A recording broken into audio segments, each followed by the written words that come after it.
नमस्कार, आप देखतानी पावर भोजपुरिया चैनल। तो बता दी ये वीडियो में आप सभी के स्क्रीन पर जौन नज़र आवतारन उ हमन अरविंद अकेला कल्लू, जौन कि इनकर बहुत सारा रुआ लोगन फिल्म देखले होखेम, ट्रेलर देखले होखेम, सॉन्ग देखले होखेम। लेकिन ये फिल्म के हमार प्रमोशन कइल ये जरूरी पड़ गइला। बहुत बड़का ये मूवी के जौन ई काम कइले बाड़न, ये मूवी में जौन इनकर रोल बाटे, जौन कि एक एक्शन वाला रोल बा और अभिनेता वाला रोल बा, जौन कि नेता वाला रोल बा। सारा ये मूवी लायक ई अरविंद अकेला कल्लू अपन जौन फिटनेस बनैले बाड़न, ये मूवी लायक पहिलके बार अइसन लागता कि हाँ ई कोनो साउथ के मूवी खानी भोजपुरी भी डेवलप करताटे।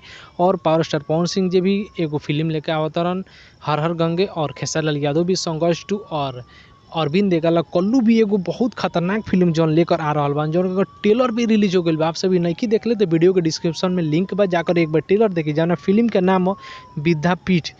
विद्यापीठ जौन फिल्म बाटे बहुत ही जबरदस्त बा और धाकड़ फिल्म बाटे। आप सभी एकर जाकर ट्रेलर देखी। नइखी देखले तो वीडियो के डिस्क्रिप्शन में लिंक बाटे, जाके एक बार ट्रेलर देखी और कमेंट कर बताई कि ट्रेलर आप सभी के कैसन लागल हा, और एकर जौन पिक्चर आवेला बा उ कैसन लागी। देख के रोआ कनकना जाता। जौन कि अरविंद अकेला जौन एक्टिंग कइले बाड़न, एक्टिंग के बहुत ही अच्छा इमे जौन अपन दमखम दिखैले बाड़न। तो आप सभी जरूर ये ट्रेलर के देखी। और भोजपुरी के जौन पिछड़ल बा कुछ दिन से, भोजपुरी मूवी जौन थिएटर में नइखे लाग पावत, ऐसन फिल्म आई तो जरूर थिएटर के आगे बढ़ी। और दर्शक से निवेदन बा कि ऐसन फिल्म के रउआ आगे बढ़ाई और प्रमोशन करी ऐसन पिक्चर के। तो मिलते हैं नेक्स्ट वीडियो में, तब तक लिए जय हिंद।